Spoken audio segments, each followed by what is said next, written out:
오늘 주시는 말씀 보시겠습니다. 느헤미야 1장 말씀입니다. 느헤미야 1장, 제 성경에는요 726페이지에 있습니다. 726페이지 느헤미야 1장 1절부터 3절 말씀입니다. 우리가 오는 주일부터 느헤미야서를 시작하는데, 오늘은 그 오버뷰, 개요를 좀 하기 위해서 이 말씀을 시작하도록 하겠습니다. 느헤미야 1장 1절부터 3절 말씀, 우리 다 찾으셨으면은 저와 한 절씩 교독하고 3절은 합독하시겠습니다. 제가 먼저 1절 읽습니다. 하가랴의 아들 느헤미야의 말이라. 아닥사스다 왕 제20년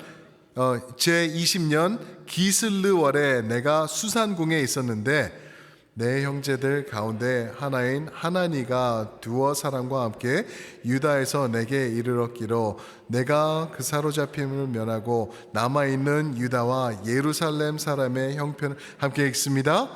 그들이 내게 이르되, 사로잡힘을 면하고 남아있는 자들이 그 지방 거기에서 큰 환난을 당하고 능력을 받으며 예루살렘 성은 허물어지고 성문들은 불탔다 하는지라. 아멘. 참 쉽지 않은 말씀이에요, 그죠? 이 1절부터 3절 말씀이 이제 13장까지 있는 느헤미야의 전체 내용을 시작을 해주는 말씀이면서, 왜 느헤미야서가 존재해야만 했는지 우리에게 전달해 주시는 말씀입니다. 사랑하는 성도 여러분, 하나님께서 제일 가장 싫어하시는 게 무엇인지 아시나요? 너무 싫어하셔서 10계명에서 가장 먼저 넣기도 하신 거예요. 뭐죠? 그렇죠. 다른 신을 섬기는 것, 우상을 내 앞에다 두는 것, 하나님이 끔찍히도 싫어하시는 거예요. 왜 그렇게 싫어하실까? 이거 그냥 그럴 수도 있는 거 아닌가 하고 그냥 좋게 넘어가 주실 수 없나? 우리 하나님 인자하심이 한없으신 하나님이신데 왜 우상 가지고는 그렇게 끔찍할 정도로 싫어하실까? 그 이유는 많이 있겠죠. 우리가 알지 못하는 그런 것도 있겠는데, 그냥 간단하게만 싹 생각을 한번 보면 이런 걸 수 있을 것 같아요. 하나님께서 너희를 위하여서 만들었노라, 이 피조물들을 누려라 하면서 만들어 주셨어요. 모든 것들을. 그게 별들도 될 수 있고 밤의 달도 될 수 있고 태양부터 나무와 돌들, 그리고 멋진 계곡과 큰 산들, 이런 것들이 다 될 수가 있는데, 그러니까 어떻게 보면은 우리 밑에다가 두신 것들이잖아요, 피조물들이. 그런데 우리가 이 피조물들을 붙잡아서 우리보다 높이 만들 뿐만 아니라 우리를 창조하신 창조주 하나님보다 더 높은 위치에 올려놓는 것, 그게 우상이거든요. 그러니까 하나님 입장에서 볼 때는 이게 말이 된다고 생각하니? 이게 있을 수 있는 일이니? 라고 하면서 우리에게 이거 절대 하면 안 돼, 말도 안 되는 거기 때문에 그래 라고 우리에게 말씀해 주시는 게 우상숭배라는 거 우리가 생각해 볼 수 있죠. 하나님께서 계속 해서 항상 말씀하시는 게, 우상 두지 마, 우상 섬기지 마, 그것 때문에 망할 거야, 그러지 마. 앞으로 들어가면은, 언약의 땅 들어가면은 거기서는 절대 그러지 마, 거기서는 이렇게 해 라고 하면서 신명기 28장 보면은 긴 챕터인데, 거기서 하나님의 복을 받는 법, 그리고 하나님의 복을 떠나는 길, 이런 거를 말씀하시면서, 너희가 만약에 그렇게 되면은 이방 왕들에게 붙잡혀 가서 포로가 될 거야 라고 말씀하셨어요. 그런 일들이 현실화가 되죠. 왜요? 하나님의 사람들이 우상을 섬긴 거예요. 결국에는 하나님이 그토록 싫어하는 것, 제발 하지 마, 그거 하면 너의 몸에 안 좋아, 내가 가만히 안 있을 거야 라고 한 거를 우리가 만들어서 그냥 우상신을 섬기게 된 거죠. 그랬을 때 하나님께서 그냥 두말하지 않으시고 말씀하신 그대로 이방 나라 왕들에게 포로로 잡혀가서 망하게 하셨어요.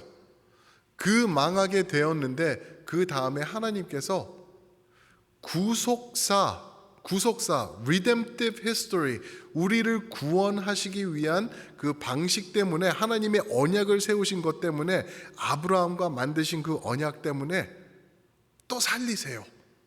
그러며 이제 그 포로로 잡혀갔던 그 문제들을 해결해 나가세요. 그 내용이 느헤미야서입니다. 하나님께서 우리가 잘못해가지고 하나님을 등졌을 때 우리가 땅바닥으로 떨어지게 되었는데 그 상황을 어떻게 회복시키시면서 하나님의 사람들을 다시 한번 살려나가시는지, 이끌어 나가시는지, 그 내용이 느헤미야 말씀이라는 거죠. 이것을 보면서 우리가 우리에게는 어떻게 적용되나, 오늘 이 개요 오버뷰를 통해서 좀 중요성과 우리에게 적용되는 내용, 그리고 우리가 꼭 기억해야 될 것, 그리고 느헤미야서를 우리가 읽어 나갈 때 꼭 염두에 두어야 될 것들 몇 가지만 좀 나눠 보도록 하겠습니다. 먼저 느헤미야의 배경이 있어요. 느헤미야의 배경, 백그라운드라고 하죠. 그거를 말씀드릴 때 성경 전체를 한번 볼 필요가 있어요. 성경 전체를 보면은 성경이 두 파트로 되어 있죠. 무슨 약과 무슨 약이죠? 맞아요. 구약과 신약, 구약과 신약으로 되어 있어요. 두 파트로 나눠집니다. 자, 거기까지는 good answer. 웬만한 사람들 다 알아요. 그런데 구약을 들어가서 구약의 장르가 있어요. 구약의 여러 가지 말씀, 39권의 하나님의 말씀이 있는데 그것을 크게 나누면은 5가지로 나눈다고 해요. 5개 장르로요. 그런데 저는 그거를 한 번 더 쉽게 해가지고 3장르로 줄일 수 있다고 생각을 해요. 그러면서 나오는 게 장르가 어떤 장르가 있는지 아세요? 제일 먼저가 역사서입니다. 역사서. 모든 하나님의 구속사, 구원의 역사, 하나님이 이끌어 가시는 역사를 기록한 역사서. 그게 창세기부터 오늘 말씀인 느헤미야를 지나서 에스더까지, 창세기를 여기 창세기 다음에 뭐죠? 출애굽기, 레위기, 민수기, 신명기, 여호수아, 뭐 역대상, 그 다음에 에스라, 느헤미야, 에스더까지 역사서예요. 역사를 기록하고 있기 때문에. 그 다음에 뭔지 아세요? 욥기부터 전도서까지를 정확하세요, 권사님. 시라 이거예요. 시적으로 쓰여. 욥기도 보시면은요, 시적으로 표현되고 있어요. 욥기가 가장 오래된 말씀 중에 하나인데 굉장히 시적으로 표현하고 있어요. 그리고 당연히 시편, 잠언 이렇게 들어가면서 시가서가 되죠. 그죠? 그 다음에 시가서가 딱 끝난 다음에 제일 먼저 나오는 책이 무슨 책인지 아세요? 이사야, 그죠? 이사야서부터 말라기까지를 뭐라고, 무슨 책이라 그러는지 아세요? 이 사람들이 어떤 사람들이죠? 선지자들이에요. 그래서 이 책들을 선지서라고 불러요. 그렇게 크게 3등분을 할 수 있어요, 구약을요. 처음이 역사서, 그 다음에 중간 부분이 시가서, 그리고 마지막 부분이 뭐라고요? 선지서 이렇게 나가요. 근데 여기서 약간 헷갈릴 수 있는 문제가 하나 있는데 그게 뭐냐면은요, 역사서를 보시면은 가장 먼저 나오는 창세기부터 에스더까지 보시면은 우리가 역사가 지속되고 있거든요. 창조로부터, 그리고 하나님의 역사, 출애굽부터 뭐 하나님의 법 주시고, 우리가 또 공부했던 여호수아서를 통해서 이렇게 쫙쫙 나가잖아요. 그 다음에 이제 들어가는 게 역대상 지난 다음에 에스라, 느헤미야, 에스더 이렇게 되니까 창세기부터 1부터 시작해가지고 2, 3, 4, 5, 6, 7, 8, 9, 10, 11하고 느헤미야, 에스더까지 이렇게 가는구나라고 우리가 착각할 수가 있어요. 그 순서대로 성경에 들어가 있기 때문에. 그런데 그거 착오예요. 느헤미야서는요, 역대상, 역대하 다음에 이 연결되는 말씀이 아니에요. 오히려 많은 시간이 지난 다음에 나중에 쓰여지는 책이 느헤미야 말씀이라는 것, 우리가 그거를 기억해야 돼요. 그래서 어느 때에 쓰여진 말씀이 느헤미야 서인가, 이거를 말씀드리시면 좀 의아하실 수도 있을 거예요. 언젠지 아세요? 느헤미야서가 쓰여진 시기가 어느 시기와 동시대인가 하면은 말라기 말씀이 구약에 어디 있는 말씀인지 아시나요? 가장 맨 끝에 있는 말씀이 말라기서잖아요. 그러니까 창세기랑 가장 멀리 떨어져 있는 말씀이 느헤미야, 말라기 요 말씀이에요. 그리고 요 말씀이 주어진 다음에 400년이 지나서 메시아이신 예수님께서 등장하시는 거예요. 즉 신약의 시대가 시작되는 거죠. 이거를 기억을 해야 되는데 그냥 순서가 느헤미야가 구약 앞쪽에 역사서 맨 뒤쪽에 있으니까 그때겠다, 그때 일어난 일이겠다 하고 우리가 착각을 할 수가 있다는 것인데 절대 그런 게 아니라는 거죠. 그러면서 이 배경을 좀 보시면은 이제 다윗 왕이 나중에 생기죠. 다윗 왕이 나온 다음에 다윗 왕의 아들 솔로몬이 오는데 하나님께서 하지 말라고 했던, 하나님이 제일 싫어한다는 그 짓거리를 솔로몬 왕이 하는 거예요. 우상을 섬기기 시작해요. 여자 와이프들이 많아지니까 와이프들이 올 때마다 자기가 섬기던 우상들을 다 갖고 온 거예요. 그랬을 때 이제 그 남자가 솔로몬처럼 지혜가 있고 그래도 여자를 못 이겨요. 그러니까 여자가 절하세요. 우리가 섬기던 왕이에요. 우리 조상 대대로 내려오는 우리 신이에요. 그러면 솔로몬이 거기 가서 절하고, 또 와이프를 또 얻었는데 또 이상한 신가 거기서 또 절하고, 그게 계속된 거예요. 하나님이 하지 말라 그랬지. 내가 그런 거 하지 말라 그랬는데 네가 그래? 너 왕이라도 내가 가만히 안 있을 거야? 근데 회개 안 하죠. 갈수록 더 심해지죠. 그러니까 하나님이 어떻게 하시죠? 결국에는 그냥 딱 나라를 해치시켜 버리세요. 그냥 맴매 이 정도가 아니라 그냥 딱 절반으로 갈라버리세요. 그래가지고 어떻게 되죠? 북유다가 생기고 북이스라엘이 생기고 남유다로 두 개로 나눠져 버려요. 서로 막 공격도 하고 막 서로 갈구고 그런 일도 많이 하고, 이렇게 두 개로 나누는데 거기서 끝나는 게 아니에요. 주전 예수님이 오시기 전 722년도에 북이스라엘이 멸망해 버립니다. 누구 손에서 멸망하는지 아세요? 아수리아라고 그러죠. 아수르가 쳐들어와 가지고 북이스라엘을 그냥 멸망시키고 포로로 다 잡아가 버려요. 그 다음에 130여 년이 지난 다음에 남유다, 북이스라엘은 끝났어요. 이제 거기 이제 사마리아도 들어가고 그러는 거죠. 다 날아갔어요. 남유다는 어떻게 되나? 똑같아요. 100년 넘게 좀 기다렸지만 남유다도 멸망을 하는데, 남유다를 멸망시킨 나라는 어디냐면은 그 유명한 바벨론이 주전 예수님 전 586년도에 쳐들어와 가지고 이 남유다를 멸망시켜요. 그리고 포로로 다 잡아가 버려요. 기가 막힌 일이죠. 살아계신 유일하신 하나님의 백성이라는 사람들이 두 개로 뻥 나눠지더니 포로로 잡혀가고 또 포로로 잡혀가고 노예가 돼버린 거예요. 이런 상황이 지속되고 있는데 소망이 다 없어진 거죠. 성전의 남유다가 포로로 잡혀갔을 때 성전은 다 망가져 버려요. 하나님의 율법도 그냥 사그러져 버려요. 모든 하나님이 원하시던 것, 하나님이 요구하신 것, 명령하신 것, 이런 게 다 날아가 버리게 되는데, 그런데 기억할 것, 이런 엄청난 무서운 일들이 진행되는데 하나님은 그 배경에서요 역사하고 계셨던 거 아세요? 이런 일들이 하나님이 무능해가지고 생긴 게 아니라는 것, 성경이 우리에게 증거하고 있어요. 이런 일들은 하나님께서 하나님의 사랑하는 백성들, 근데 그 사랑하는, 무엇보다도 사랑하는 백성들인데 이 백성들이 하나님을 싫다 그러면서 우상이 더 좋아요 했을 때, 그래? 우상이 그렇게 좋아? 그럼 우상이 득실득실하는 이방 나라의 포로가 돼서 거기 들어가서 네가 우상들과 살아봐.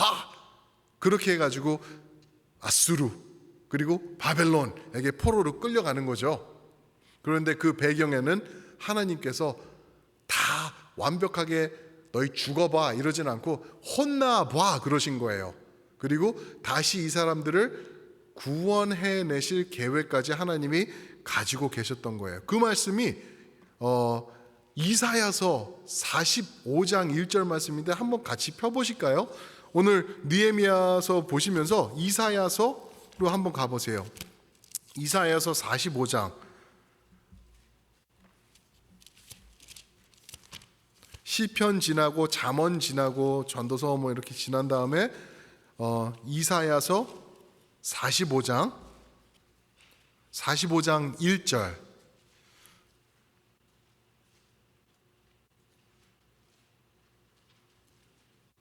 이사야서 제 성경에는 1023페이지에 있는데요. 45장 1절 제가 읽어드릴게요. 여호와께서 그의 기름 부음을 받은 고레스에게 누구에게? 고레스에게 이같이 말씀하시되 내가 그의 오른손을 붙들고 그 앞에 열국을 항복하게 하며 고레스 앞에 만민이 항복하게 하며 내가 왕들의 허리를 풀어 그 앞에 문들을 열고 성문들이 닫히지 못하게 하리라. 무슨 말씀이냐 하면은 하나님께서 모든 나라들이 고레스라는 사람 앞에 무릎 꿇게 할 거야 말씀하고 계시는 거예요. 고레스. 근데 한 절 뒤로 가셔서 이게 45장 1절이니까 한 절 뒤로 가시면 44장 28절이죠. 44장 28절 보시면 또 고레스가 나오죠. 한번 요거는 같이 읽어볼까요? 시작. 고레스에 대하여는 이르기를 내 목자라 그가 나의 모든 기쁨을 성취하리라 하며 예루살렘에 대하여는 이르기를 증건되리라 하며 성전에 대하여는 내 기초를 놓여지리라 하는지라. 아멘. 고레스라는 사람이 올 텐데 이 사람을 통하여서 이 28절에 보니까 어떻게 된다고요? 무너진 성전이 재건될 거래요. 이 고레스가 누군지 아세요? 고레스가 바로 바사 왕이에요. 바사는 옛날 말인데 그 바사가 무슨 말이냐면 페르시아예요. 페르시아 왕이에요. 이 페르시아 왕이 기가 막히죠. 바벨론을 나중에 쳐들어와요. 바벨론은 남유다를 집어삼켜버린 그 나라죠. 바벨론을 쳐들어와서 바벨론을 이겨버려요. 그리고 바벨론이 취했던 모든 나라들을 이 페르시아 왕인 고레스가 다스리게 되는 거죠. 그런데 하나님께서 고레스에 대해서 이렇게 말씀하신 거예요. 고레스가 나의 아까 무너졌죠? 성전이 무너진 성전을 다시 재건할 것이며 나의 기쁨을 이끌어갈 것이며 이러고 말씀하고 계세요. 기가 막힌 거 하나 말씀드릴까요? 이사야서가 언제 쓰여진 말씀이냐 하면은요, 고레스 왕이 태어나기 전 150년 전에 쓰여진 예언의 말씀이에요. 별로 안 놀라세요? 저는 이거 보고 기가 막혔는데 어떻게 그냥 한 사람이 나중에 태어날 텐데 그 사람을 통하여서 내가 이렇게 역사하고 무너진 백성들을 돌아오게 하며 성전을 재건할 것이다 라고 말한 게 아니라 이름까지도 정확히 고레스, 그는 나의 목자며 내가 그를 사용할 것이며 이렇게 말씀하시는 예언이, 이게 무슨 말씀이냐 하면은 하나님이 하시는 게 바벨론에게 잡혀간 남유다 그리고 북이스라엘, 그게 내가 끝낸 게 아니야. 내가 무능해서 그렇게 된 게 아니야. 내가 내 사람들을 지킬 것이고 다윗의 불이 꺼지지 않도록 내가 이끌어 갈 거야 라는 그러한 것을 하나님께서 미리 계획하시고 예언하시는 것, 그거를 이렇게 표현을 해놓은 거죠. 기가 막힌 하나님의 역사죠. 그래서 이제 이사야서 41장도 보시면은 41장 42장 보면은 이 고레스에 대한 예언이에요. 유명한 말씀 있죠. 제가 제일 좋아하는 말씀 중에 하나인 41장 10절 말씀. 두려워하지 말라. 내가 너와 함께함이라. 놀라지 말라. 나는 내 하나님이 됨이라. 내가 너를 굳세게 하리라. 참으로 너를 도와주리라. 참으로 나의 의로운 손으로 너를 붙들리라. 이 말씀이 하나님께서 고레스를 통하여 고레스를 예언하시면서 주신 말씀이에요. 하나님이 하나님의 백성을 세워나가겠다라고 약속하시는 말씀이라는 것을 우리가 볼 수 있죠. 그러면서 이제 고레스가 150년이 지나서 이제 들어오게 되죠. 드디어 이제 역사에 태어납니다. 그래가지고 고레스가 시간이 지나서 이제 페르시아의 왕이 돼가지고 바벨론에 포로 잡혔던 모든 사람들을 이제 칙령을 내려요. 디크리를 해요. 그러면서 너희 땅으로 돌아가. 하늘의 유일하신 하나님 여호와 하나님의 성전을 다시 재건하고 가서 너희가 해. 하나님의 이름으로 너희를 축복하노라 라고 말합니다.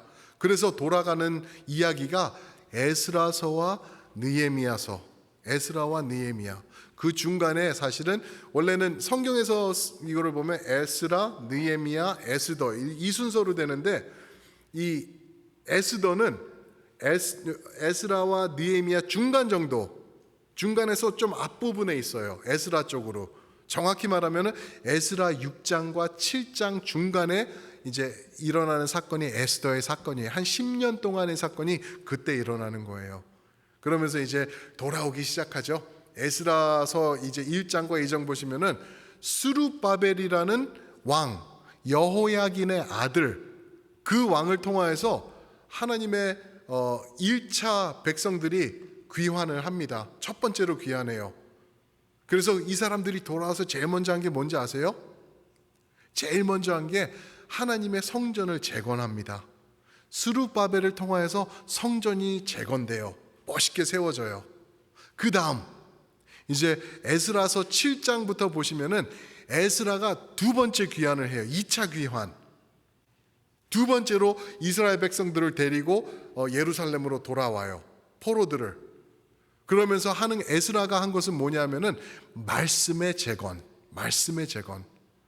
아까 스룹바벨은 성전을 재건했는데 에스라는 돌아오면서 말씀을 재건합니다. 잃어버린 하나님의 말씀. 성전을 잘 지어놨어요. 예전에 솔로몬 성전에 비하면 아무것도 아니에요. 그래서 사람들이 막 울기도 하거든요. 그런데 이 성전을 지었는데 문제는 사람들이 하나님을 떠나서 너무 오랫동안 있어서 뭐 어떻게 예배하는지 아무것도 몰라요. 하나님이 누군지 잘 몰라요. 그러니까 에스라서 7장 11절에 보면은 에스라는 하나님의 율법의 학자다, 학자면서 제사장이다라고 얘기를 해요. 그러니까 그냥 하나님의 말씀에 빠삭한 사람이죠. 이 사람이 와가지고 이스라엘 백성을 모아놓고 하나님의 말씀을 선포하기 시작해요. 그러니까 사람들이 회개하면서 만들어자고 하고 다시 한번 하나님을 향하게 되는 역사가 일어나죠. 그 다음에 일어난 게 느헤미야예요. 제3차 귀환. 세 번째로, 세 번의 귀환이 있었는데 느헤미야가 세 번째로 하나님의 백성들을 이끌고 예루살렘으로 들어가는데 이때는 무슨 재건인지 아세요? 무너졌던, 아시잖아요. 말씀하세요. 맞아요, 장로님. 성벽 재건. 스룹바벨은 무너졌던 성전 재건, 그리고 에스라는 무너졌던 하나님의 말씀 재건, 그리고 느헤미야는 무너졌던 성벽 재건 하면서 3차에 걸쳐서 하나님의 그 예루살렘이 완전하게 이제 만들어져가는 그러한 모습을 우리에게 말하고 있는 거죠. 근데 이 성벽 재건이 뭐가 그렇게 중요했나? 이거 놓고 느헤미야가 1장 4절에 보면 울었대요. 울고 마음을 아파하면서 오늘 말씀 보면 하나니가 누구냐 하면은 자기 동생이에요. 친동생이라고도 얘기를 해요. 친동생이 와가지고 이제 이 높은 술관원이었죠, 그죠? 느헤미야에게 와서 느헤미야가 물어보는, 야 거기는 상황이 좀 어떻대디?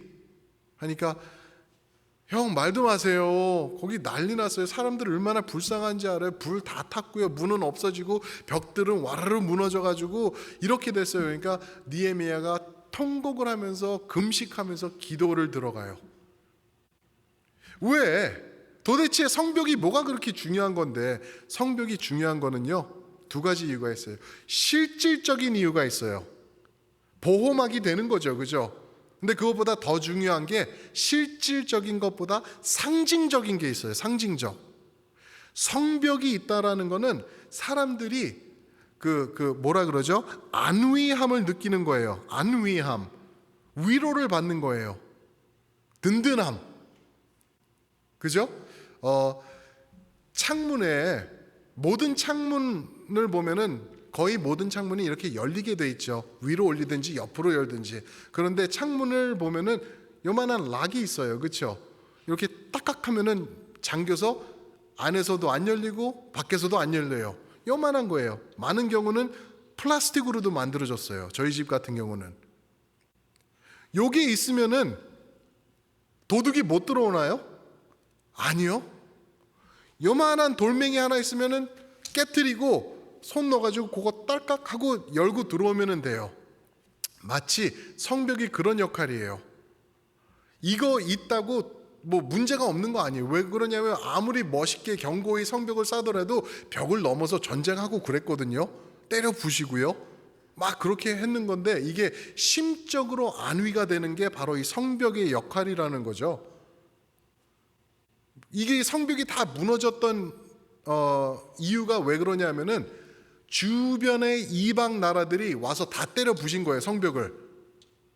왜 그랬을까? 왜 헛고생하면서 벽들을 때려 부셨을까? 성벽을. 그 이유는 너희 망했다라는 것을 온 세상에다 외친 거예요. 이스라엘은 이제 망했다, 끝났다 하고 성벽을 다 때려 부신 거예요. 기억나세요? 우리가 여호수아 들어갔을 때 제일 먼저 전쟁할 때 어느 성을 와르르 했죠? 여리고 성. 와르르르 했을 때 거기서 벌써 게임은 끝난 거예요. 들어가서 그냥 다 탈취하면 되는 거예요. 하나님의 진노하심이 거기에 임했다라는 것을 성벽이 무너지는 것으로 표현을 하죠. 똑같은 방식으로 성벽이 무너졌던 것을 우리에게 말하고 있는 거예요. 그런데 재밌는 것, 느헤미야의 이름의 뜻이 있어요. 그게 뭐냐면은 여호와께서 안위하시다, 나를 위로하신다라는 뜻이 있어요. 그게 느헤미야의 이름의 뜻이에요. 영어로 하면 야훼, 여호와 comforts, 나를 comfort 해주신다. 성벽을 재건하면서 그렇게 만들어 가신다라는 내용이 들어있는 거죠. 그런가 하면은 느헤미야를 읽을 때 우리가 중요한 것들이 있어요. significant, 아주 중요한 것들을 깨달아야 되는데, 그게 뭐냐 하면은 아까 말씀드렸죠. 느헤미야서와 동시대가 언제라고요? 말라기는 구약의 어디라고요? 맨 마지막, 맨 끝이에요. 맨 끝에 책을 읽든지 뭐 글을 쓰든지 항상 맨 끝에는 우리가 어떤 일을 하죠? 이전에 있었던 모든 것을 종합해서 총정리를 해서 마무리를 짓죠. 그게 느헤미야의 역할이에요. 창세기부터 말라기까지 있었던 하나님이 말씀하시는 내용들이, 중요한 내용들이 이 느헤미야서를 보면은 다 포함되어 있어요. 다 들어가 있어요. 예를 들어서 주요 내용 보시면은 기도, 예배, 회개, 회복, 말씀, 언약, 하나됨 등등, 이런 것들이 느헤미야서에 정확히 다 들어가 있어요. 마치 구약을 총정리해 가지고 딱 하나로 모아놓듯이. 그래서 느헤미야서가 중요한 거예요. 구약에서 하나의 말씀만 읽어야 된다라고 하면은 저는 느헤미야서를 추천해 드리고 싶어요. 신약에서 한 책 하나만 읽어야 된다 하면은 maybe 요한복음, 복음이 들어가 있고 정확하니까. 근데 구약에서는 이 모든 것을 통틀어서 하나로 이끌어가는 그 느헤미야서를 읽는 게 그렇게 중요한 거죠. 모든 게 다 들어가 있기 때문에. 그리고 이 구약의 모든 역사를 하나로 총정리한 다음에 이제 구약이 끝나요. 느헤미야서가 어떻게 끝나냐 하면은 13장 끝에 하나님이여 나를 기억해 주옵소서 하고 조금 힘없이 끝나요. 그 말은 To be continue예요. To be continue. 하나님, 이게 끝이 아닙니다. 나를 remember me and bless me. 나에게 복을 주시옵소서 하고 to be continue 끝나요. 그 다음에 430년이 지나서 세례 요한이 태어나서 광야에서 외치는 소리로 메시아가 오신다 라고 외쳐요. 그리고 예수님께서 임하시는 거죠. 이 역사를 예수님까지 이끌어가는 책이 바로 느헤미야. 이 느헤미야서가 우리랑 도대체 무슨 관계인가? 아까 다 말씀드린 그런 내용이에요. 우리가 우리 삶 가운데 무너진 성벽이 있기 때문에, 우리 삶 가운데 무너져 내린 하나님의 예배 무너졌어요. 특히 지금 코로나 19 때문에 예배가 무너졌잖아요. 예배가 다 무너졌어요. 사그러졌어요.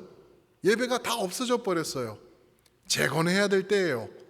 그래서 느헤미야서를 보면서 우리가 배워나갈 거예요. 어떻게 재건하는지.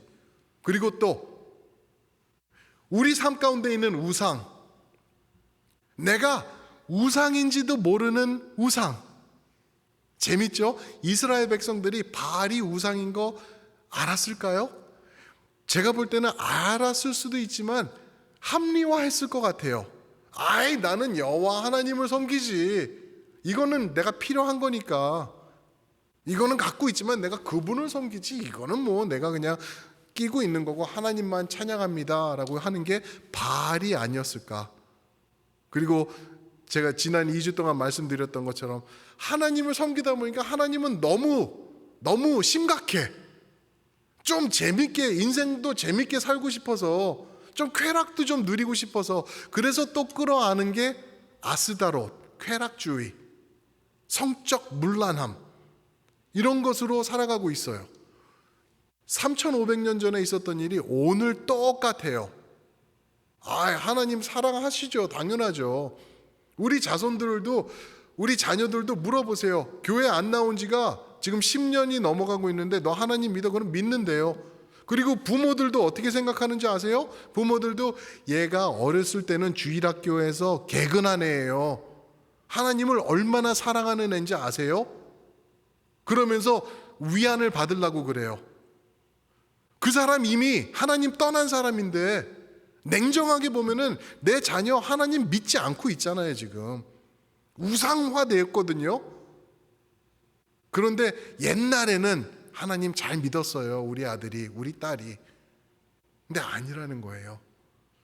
재건해야 된다는 거죠. 그래서 이게 느헤미야서가 우리에게 실질적으로 다가오는 거죠. 그러면서 이 말씀을 총 정리하면서 마무리할 게 뭐냐면 느헤미야서의 구속사예요. 구속사라는 단어 많이 들어보셨죠? 영어로는 redemptive history, redemptive, 구원하심의 역사, 구속사.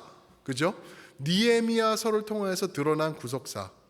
이거를 말씀드리기 위해서 크게 세 가지 내용이 있을 것 같아요. 첫 번째가 아브라함 통해서 말씀하신 축복이 있어요. 창세기 12장 보면은 아브라함아, 내가 너를 선택해서 끄집어냈으니 너는 온 인류의 축복이 될 것이다 라고 하나님이 말씀하셨어요. 모래알같이 많아질 것이야.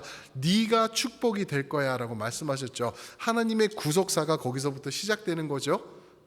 그러면서 이제 그렇게 되는데 문제는 느헤미야 때에 이게 이루어질 수가 없는 거예요. 다 무너졌어요. 두 번째로 모세의 율법이 있었어요. 너희는 하나님을 이렇게 섬겨야 돼. 제사를 통하여서. 근데 제사는 아무렇게나 막 이렇게 하면 안 돼. 돼지 잡아서 하나님 제사 드릴 수 없어. 하나님 제사 드릴 때는 염소나 어린 양이나 비둘기야. 그러면서 이렇게 깨끗하게 해야 된단다. 제사법, 제사장법, 성전법, 이런 것들을 모세를 통하여서 다 만들어 놓으신 거예요. 문제는 아까 말씀드렸죠. 아수르가 쳐들어오고 바벨론이 쳐들어올 때 이것도 또 다 날아가 버렸어요.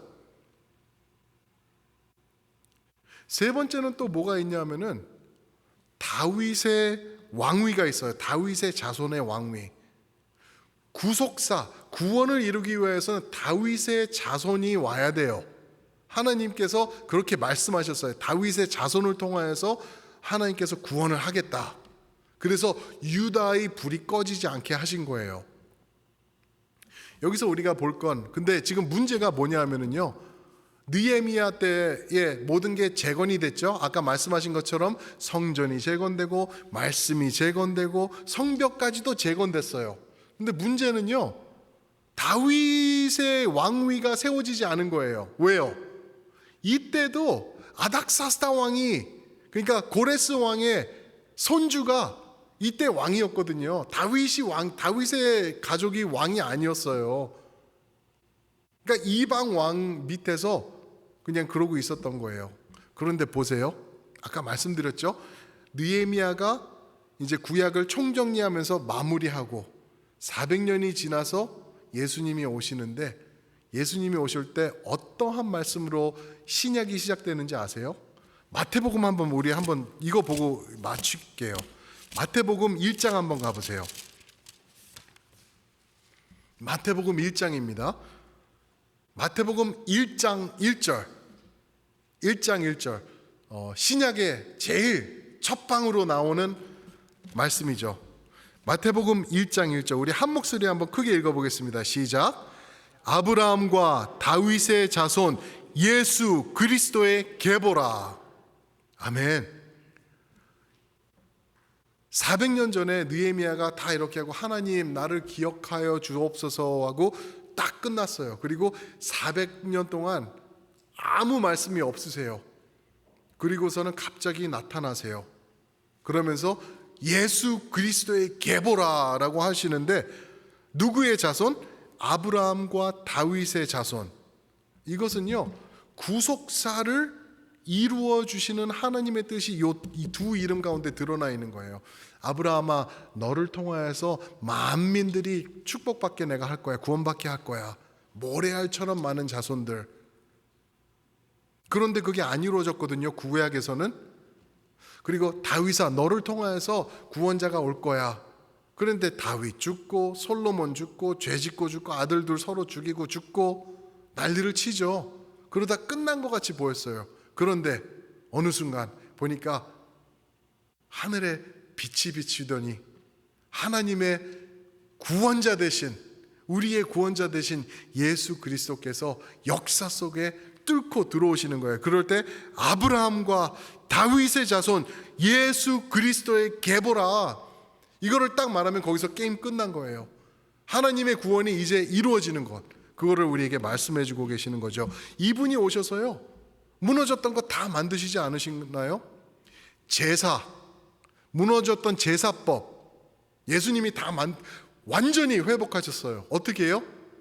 당신께서 완전하신 어린 양이 되셔서 십자가에 못 박히시면서 모든 마지막 피 한 방, 보혈의 피 한 방울까지 흘리시면서 제사법을 완성시키신 거예요. 할렐루야.